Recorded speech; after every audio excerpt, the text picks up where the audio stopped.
ఒట్టు పెట్టేవాడు సత్యం చెప్పడు. ఎప్పుడు ఒట్లు నమ్మొద్దు. వాడు చేసే తప్పు చేస్తాడు, అమ్మ తోడు అయ్య తోడు అంటాడు. ఏమో చేసే తప్పు నీ మీద ఒట్టు, ఆయన మీద ఒట్టే చెప్పాను, అంత నిజమే కానీ అంత అబద్ధమే. ఇవి ఉండకూడదు.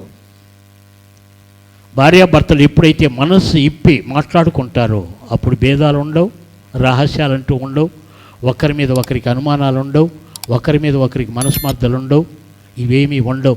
ఇవన్నీ రావటానికి కారణం ఏంటంటే మనస్సులో ఏదో పెట్టుకొని పైకి ఒట్లు పెట్టుకొని ఈ చేసింది తప్పు, నీ తోడు అబ్బాయి తోడు అమ్మాయి తోడు, ఇవన్నీ ఎందుకంటే ఆ తప్పును కప్పిపుంచుకోవటం. అందుకే దేవుడేమన్నాడు, ఓ మాట్లాడిన ఆకాశము తోడు అనవద్దు, భూమి తోడు అనవద్దు, ఆ రెండు తోడు అనవద్దు అన్నాడు కనుక యేసయ్య తోడు.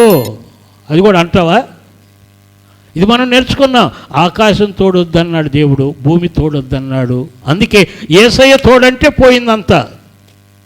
బైబిల్ తోడు, యేసయ్య తోడు, పరిశుద్ధ మందిరము తోడు. ఇక భార్యాభర్తలు తన్నుకొని మందిరానికి పోదానరా, అక్కడ తెలుసుకుందాం. మందిరంలోకి వచ్చా, లేకపోతే పాస్టర్ గారితో ప్రమాణాలు చేయిద్దానరా. నేను ప్రమాణాలు చేయించినా మీ లోపల చేయని చెప్పరుగా. బైబిల్ తోడు అంటావు, ఆమె బైబిల్ తోడు అంటే తప్పు ఎవరిది చెప్పండి? ఏమీ రాదు. అందుకే మనం ఈ నేర్చుకున్నాం. ఆకాశం తోడొద్దన్నాడు, పిల్లలు తోడొద్దన్నాడు, ఆ తోడు ఈ తోడు వద్దన్నాడు కనుక మందిరం తోడు పెడదాం, బైబిల్ తోడు పెడదాం, అంతా ఆయన మీదే పోద్ది.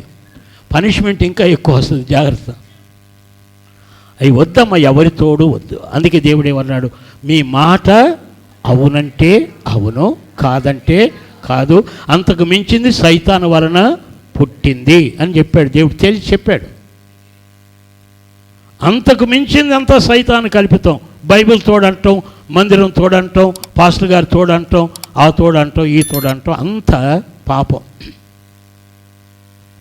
అవునంటే అవును, తప్పు చేసావా, పొరపాటు పడ్డాను, భర్త అయినా భార్య అయినా అవునంటే అవును, ఇంకంతే. దాన్ని గురించి ఏదో ప్రమాణాలు దాకా పోవచ్చు. అందుకే మీరు ప్రమాణాలు చేయకండి అన్నాడు.